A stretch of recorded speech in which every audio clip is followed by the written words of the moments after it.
সুপ্রিয় দর্শক শ্রোতা, আসসালামু আলাইকুম। যে যেখানে আছেন ভালো থাকবেন সেটাই প্রত্যাশা করি। শেখ হাসিনা এবং শেখ রেহানাকে হত্যা করতে না পারার কারণে একে অপরকে দোষারোপ করছেন এমন একটি গুরুত্বপূর্ণ তথ্য পেয়েছি। সেটা নিয়ে আজ আপনাদের সঙ্গে কথা বলতে চাই।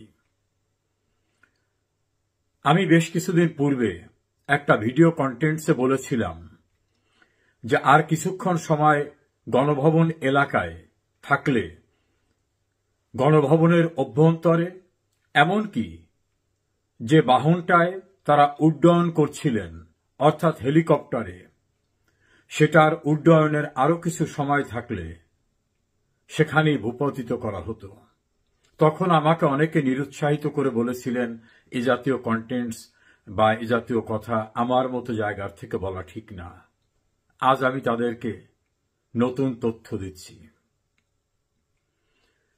2024-এর জুলাই আগস্টের আন্দোলন 2024-এর আন্দোলন ছিল না, এটা অনেক পুরনো আন্দোলন। আন্দোলনটা মূল লক্ষ্য ছিল শেখ হাসিনাকে, সম্ভব হলে শেখ রেহানাকে হত্যা করা। 75-এর 15 আগস্ট যেটা সম্পন্ন করা যায়নি সেটা সম্পন্ন করা। সেজন্য দেশে এবং দেশের বাইরে সম্মিলিতভাবে পরিকল্পনা হয়।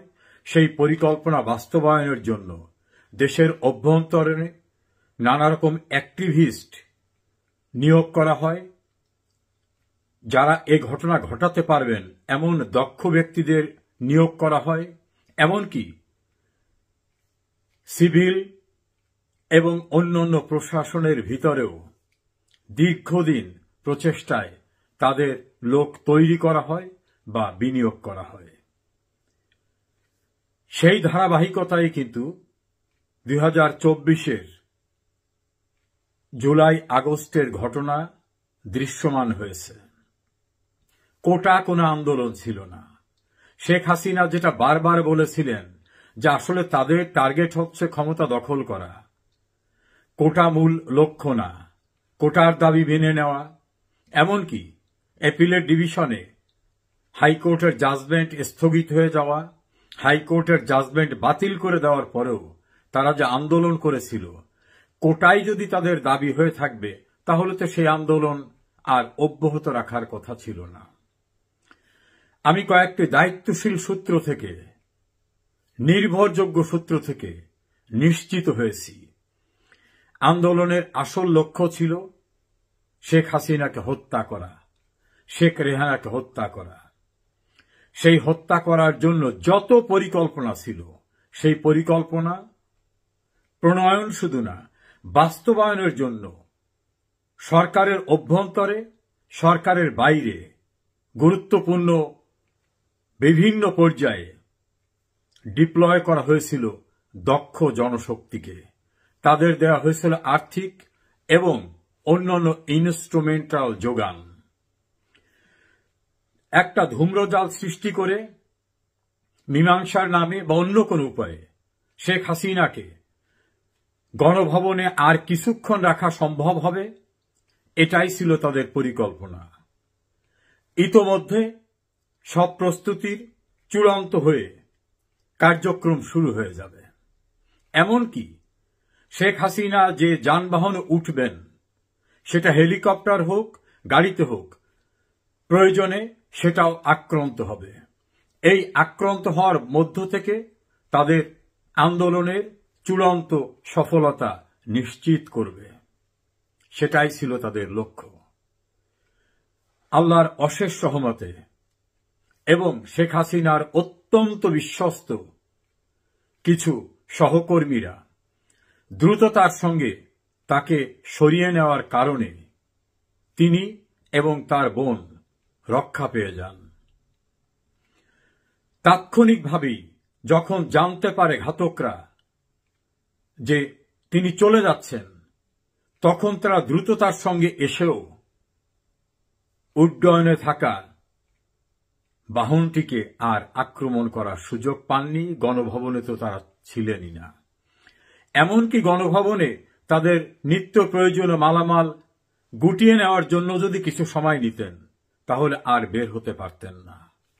এটার বহিঃপ্রকাশ ঘটেছে সেই ষড়যন্ত্রকারী, ঘাতকদের নিয়োগকারী এবং পরিকল্পনা বাস্তবায়নকারীদের ভিতরে, নিজেদের ভিতরে অনাকাঙ্ক্ষিত, অপ্রত্যাশিত ঘটনা কেন ঘটে গেল, কেন তারা সফল হতে পারলেন না, এটা নিয়ে নানা রকম আলাপ আলোচনা ফাঁস হয়ে গেছে। একে অপরকে দুষছেন, কে আগে এগিয়ে আসে নাই, কে কাজ করেন নাই, তাহলে কেন তাকে আরো কিছুক্ষণ গণভবনে রাখা গেল না, তাহলে তাকে যারা নিয়ে যাচ্ছিল সেই যানবাহনে কেন দূর থেকে আক্রমণ করা হলো না, এমন দোষ একে অপরের উপর দিচ্ছেন। এমন গুরুত্বপূর্ণ তথ্য এসেছে। রাখে আল্লাহ, মারে কে। শেখ হাসিনা বেঁচে গেছেন। সেদিনের সমস্ত কার্যক্রম মনিটর হচ্ছিল গুরুত্বপূর্ণ 3টি দেশ থেকে, এবং কার্যক্রমের একেবারে ডিলিজিয়েন্টলি ওয়াচিং এর ভিতরে ছিল ছোট্ট একটি দেশের প্রভাবশালী একটি গোয়েন্দা সংস্থা। সেই গোয়েন্দা সংস্থা যাদেরকে ডিপ্লয় করেছিলেন তারা তড়িৎ গতিতে ত্বরান্বিতভাবে সবকিছু করতে সফল না হওয়ার কারণে আল্লাহর অশেষ রহমতে এবং শেখ হাসিনার কিছু সহকর্মীরা তড়িঘড়ি করে তাকে এবং বঙ্গবন্ধুর কনিষ্ঠ কন্যাকে সরিয়ে ফেলতে পারায় রক্ষা পেয়েছে। ফলশ্রুতিতে শুধু বঙ্গবন্ধু পরিবারের 2 সদস্য না, গোটা জাতি অভিভাবকহীন অবস্থার থেকে পরিত্রাণ পেয়েছে। এই ভয়ঙ্কর ঘটনাটি অনেকেই বিশ্বাস করবেন কি করবেন না জানি না, এটা বাস্তবতা এবং এটাই সত্য। সরকার পতনই ছিল না মূল আন্দোলন। মূল আন্দোলন ছিল বঙ্গবন্ধুর বেঁচে থাকা 2 কন্যাকে হত্যা করা, নির্মমতার মধ্য থেকে, বিভৎসতার মধ্য থেকে, নারকীয়তার মধ্য থেকে। এভাবেই বাংলাদেশে মুক্তিযুদ্ধের পরাজয়ের প্রতিশোধ সহ বড় একটি দেশের বিরোধিতা করার সব প্রতিশোধ নেওয়ার পরিকল্পনা ছিল।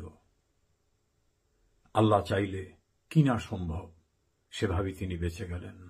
বাংলাদেশের আইসিটিতে বিচারের সম্মুখীন 23 জেনারেল সহ আরো অনেকে।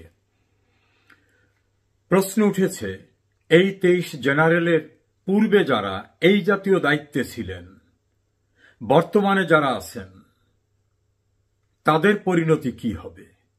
সে বিষয়টা নিয়ে আজ কথা বলবো। সুপ্রিয় দর্শক শ্রোতা, আসসালামু আলাইকুম। যে যেখানে আছেন ভালো থাকবেন সেটাই প্রত্যাশা করি। বাংলাদেশের মানবতা বিরোধী অপরাধের অভিযোগে 23 জন জেনারেল সহ অন্যান্যদের বিচারের আনুষ্ঠানিক যাত্রা শুরু হয়েছে। এদের অধিকাংশই সেনাবাহিনীর গুরুত্বপূর্ণ পদে ছিলেন। প্রতিরক্ষা গোয়েন্দা অধিদপ্তরের দায়িত্বে সহ গুরুত্বপূর্ণ পদে ছিলেন। কেউ কেউ এখনো চাকরিতে বহাল আছেন। তাদেরকে মানবতা বিরোধী অপরাধ করেছে, এই অপরাধের অভিযোগে বিচারের সম্মুখীন করা হচ্ছে। আনুষ্ঠানিকভাবে অভিযোগ দাখিল করা এবং গ্রেপ্তারি পরোয়ানা জারি হয়েছে, এটাই বিভিন্ন সংবাদ মাধ্যমে জানা গেছে। এটা নিয়ে সেনা অভ্যন্তরে নানা রকম ক্ষোভ, বিক্ষোভ, অসন্তোষের কথা বিভিন্ন সূত্র জানিয়েছে। তার চেয়ে গুরুত্বপূর্ণ বিষয় হয়ে দাঁড়িয়েছে, যদি সেনাবাহিনীর অভ্যন্তরে আয়নাগর, জয়েন্ট ইন্টারোগেশন সেল এরকম কিছু থেকে থাকে, তাহলে এই যারা বিচারের সম্মুখীন হচ্ছে এদের আমলে কি এটা শুরু হয়েছে নাকি এর পূর্বেও ছিল? একজন দায়িত্বশীল অবসরপ্রাপ্ত মেজর জেনারেল তিনি বলেছেন, তারেক রহমান বিএনপির ভারপ্রাপ্ত চেয়ারম্যান, তাকেও তো নিয়ে কথিত আয়নাঘরে আটক বা জিজ্ঞাসাবাদ করা হয়েছিল। এরকম আরো অনেকে তো জিজ্ঞাসাবাদের সম্মুখীন হয়েছিলেন সেই 2007 সালের অন-11 সরকার আমলে। তার পূর্বেও বিভিন্ন কারণে এই জয়েন্ট ইন্টারোগেশন সেল বা তাদের যে সেলটাকে বলা হয়, যেটার এখন নাম রাখা হয়েছে আয়নাঘর, পরিচিতিটা ভয় পেয়েছে, সেখানে জিজ্ঞাসাবাদ করা হয়েছিল। তাহলে সেই সময় যারা দায়িত্ব পালন করেছে তাদের কৃতকর্ম কি বৈধ ছিল? যদি না থেকে থাকে তাহলে কি পিছনে যারা এই জাতীয় দায়িত্বে ছিলেন তাদেরও কি পর্যায়ক্রমে বিচারের সম্মুখীন করা হবে? শেখ হাসিনা সরকারকে সরিয়ে নেওয়ার পরে যারা দায়িত্বে আসছেন তাদের সময় কি এ জাতীয় জিজ্ঞাসাবাদ হচ্ছে নাকি হয়নি? গুরুত্বপূর্ণ প্রশ্ন। তার চেয়ে গুরুত্বপূর্ণ প্রশ্ন, এই যে জেনারেলদের এখন বিচারের সম্মুখীন করা হচ্ছে তারা তো কোনো ইন্ডিপেন্ডেন্ট অর্গানাইজেশন বা ইনস্টিটিউশনাল চিফ ছিলেন না। তৎকালীন সময় সেনা প্রধান ছিল, সেনাবাহিনীর দ্বিতীয় প্রধান ছিল, বা প্রতিরক্ষা মন্ত্রী ছিলেন বিভিন্নভাবে। তাহলে যারা ইকবাল করিম ভুইয়া সহ বিভিন্ন সময় যারা সেনা প্রধান ছিলেন তাদের রেসপন্সিবিলিটিসটাকে কিভাবে দেখা হবে? একজন ফৌজদারি আইন বিশেষজ্ঞের ভাষায় এটা সুপিরিয়র রেসপন্সিবিলিটিজের আওতায় আসতে পারে যদি এদের কৃতকর্মকে অপরাধ হিসাবে গণ্য করা হয়। কারণ এরা ইন্ডিপেন্ডেন্টলি কোনো কিছু করেনি।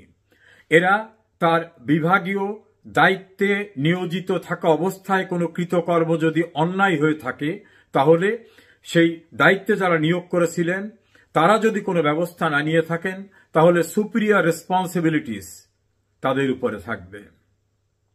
যেমন রেসপন্সিবিলিটিজের অভিযোগে সাবেক আইজিপি চৌধুরী আবদুল্লাহ আল মামুন এখন বিচারের সম্মুখীন।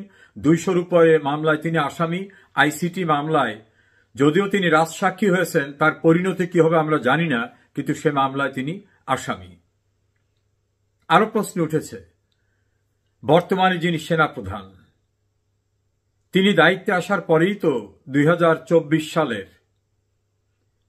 জুলাই আগস্টের যে ঘটনা সে ঘটনা ঘটেছিল, সে সময় তো তিনি সেনাপ্রধান ছিলেন।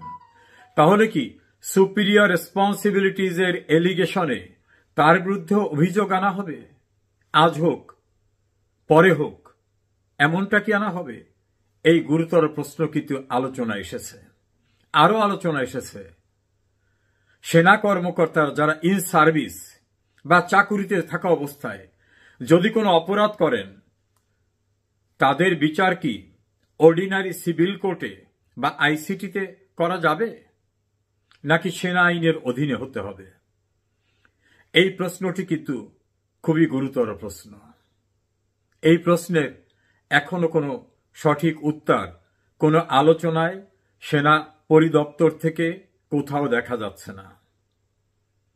সবচেয়ে গুরুত্বপূর্ণ প্রশ্ন সেখানেই, যারা এই 23 জনার পূর্বে দায়িত্বরত ছিলেন সে সময় জিজ্ঞাসাবাদের সেল ছিল।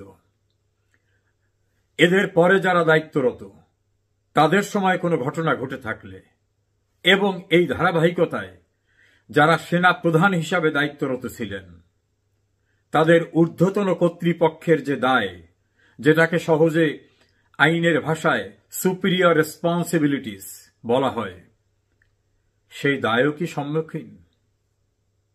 এই প্রশ্নটি সামনে এসেছে। তারাও কি রক্ষা পাবেন নাকি পর্যায়ক্রমে একের পর এক তারাও মুখোমুখি হবেন বিচারের? এই গুরুতর প্রশ্নটি কি তারা ভেবেছেন, নাকি প্যান্ডোরার বাক্স উন্মুক্ত করে দিলেন, একের পর এক সবকিছু বের হতে থাকবে? আর সেই বের হবার যে কনসিকুয়েন্সটা, যে মিউজিকটা, সেই মিউজিকটা কতজনকে শুনতে হবে সেটা কি ভেবেছেন? সেই প্রশ্ন কিন্তু অত্যন্ত গুরুত্বপূর্ণ প্রশ্ন। এই গুরুত্বপূর্ণ প্রশ্নের সঙ্গে আইন অঙ্গাঙ্গিভাবে জড়িত। আমরা অপেক্ষা করি এই প্রশ্নের। সুপ্রিয় দর্শক শ্রোতা, ভালো থাকুন।